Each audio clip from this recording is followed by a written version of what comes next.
Marwadi university మంచి భవిష్యత్తు కోసం తెలుగు విద్యార్థులు ఇష్టపడే యూనివర్సిటీ. కాల్ 9059052378 9059052379.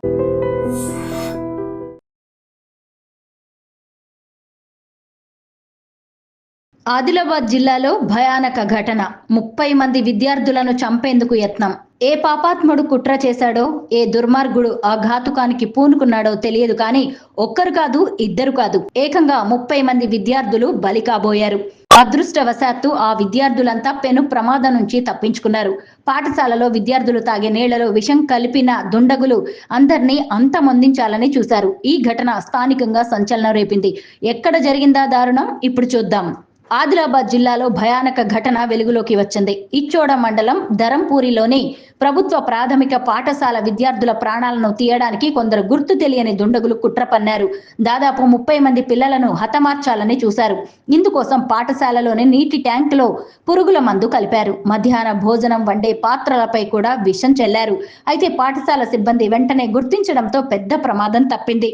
ధర్మపురిలోని ప్రభుత్వ ప్రాథమిక పాఠశాలలో 30 మంది పిల్లలు చదువుకుంటున్నారు. అయితే పిల్లల్ని చంపేందుకు కొందరు దుర్మార్గులు విష ప్రయోగం చేశారు.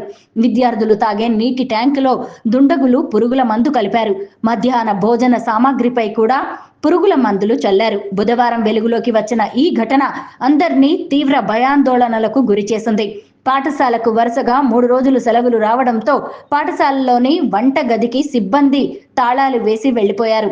సెలవుల అనంతరం పాఠశాలకు వచ్చిన సిబ్బంది వంట చేసే పాత్రలు కడిగేందుకు సిద్ధమయ్యారు. ఈ సమయంలో దుర్వాసన నురగలు వచ్చాయి.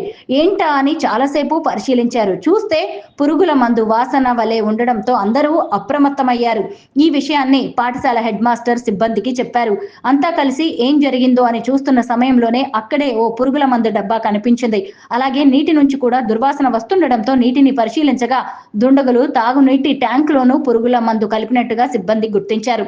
దీంతో అప్రమత్తమైన పాఠశాల సిబ్బంది విద్యార్థులను తాగునీటి కుళాయిల వైపు వెళ్లకుండా చూశారు. మధ్యాహ్న భోజనం వండలేదు. ఈ ఘటనపై ఉపాధ్యాయులు పోలీసులకు ఫిర్యాదు చేశారు. సరైన సమయానికి పాఠశాల సిబ్బంది గుర్తించి మధ్యాహ్న భోజనం వండకపోవడంతో పెను ప్రమాదం తప్పిందని అంటున్నారు. కాగా ఈ ఘటనపై పాఠశాల సిబ్బంది, విద్యార్థుల తల్లిదండ్రులు, గ్రామస్తులు మండిపడుతున్నారు.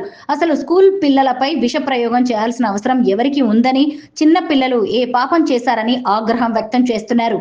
చూద్దాం పోలీసులు ఏం చేస్తున్నారో, ఆ పాపాత్ములు ఎవరని తేలుస్తారో. ఏది ఏమైనా ఈ ఘటన గ్రామమంతా ఉలిక్కి పడేలా చేసింది. రాష్ట్ర వ్యాప్తంగా తీవ్ర చర్చనీయాంశమైంది.